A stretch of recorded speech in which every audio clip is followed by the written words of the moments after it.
Mungkin ketika saya menyapa saat ini, ada yang merasa seolah berada dalam lembah kekelaman.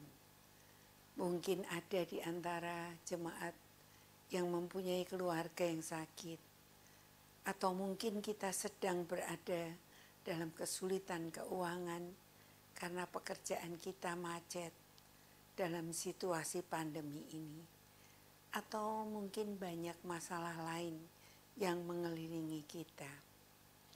Kita seolah-olah tidak tahu jalan.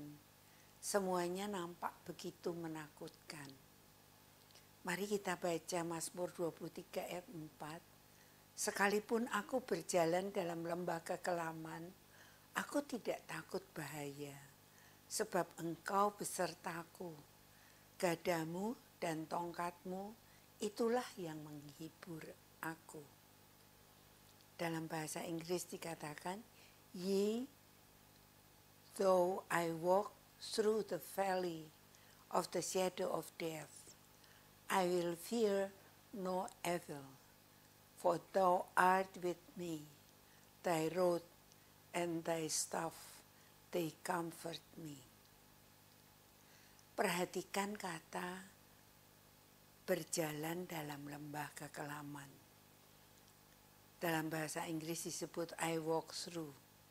Berjalan melalui tempat itu bukan tujuan perjalanan, tapi tempat itu harus dilalui untuk mencapai tujuan kita. Lembah kekelaman di dalam bahasa aslinya yaitu Gahe Salmaveth. Artinya the valley of deep darkness. Suatu lembah yang gelap sekali, sangat gelap.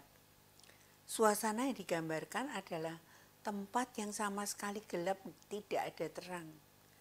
Perhatikan, tidak selamanya Gembala Agung kita menghindarkan kita dari berjalan di tempat gelap itu. Tidak selalu menghindarkan kita dari lembah kekelaman. Kita tidak perlu meragukan kasih dan pimpinan Gembala Agung itu ketika ia menyertai kita di lembah kekelaman. Gembala yang baik biasanya mencari padang rumput bagi domba-dombanya. Dan kalau padang rumput yang baru saja disantap oleh domba-dombanya, ia kadang harus mencari padang rumput yang baru, dan itu melalui lembah yang kelam. Daud mengembalakan domba dari ayahnya.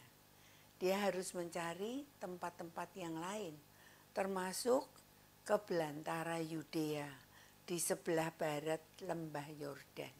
Jadi harus melalui lembah. Berjalan di lembah memang tidak enak, membahayakan.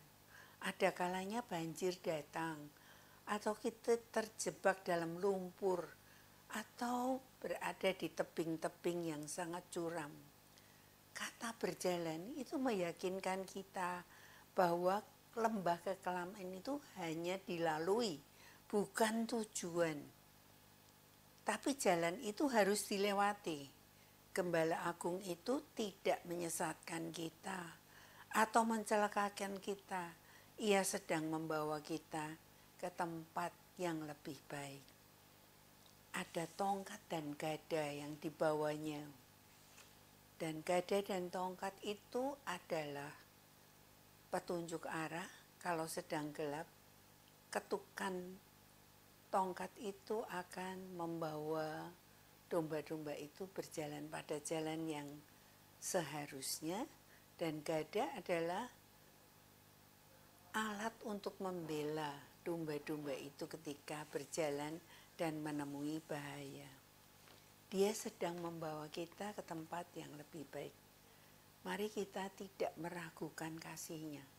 Apapun situasi kita pada saat ini, percayalah bahwa Gembala Agung itu akan aman membawa kita melalui lembah-lembah yang paling kelam sekalipun. Selamat berjuang, hanya mereka yang berjuang yang mempercayai Tuhan sebagai gembala agungnya, yang akan merasakan damai di tengah badai kehidupan. Amin.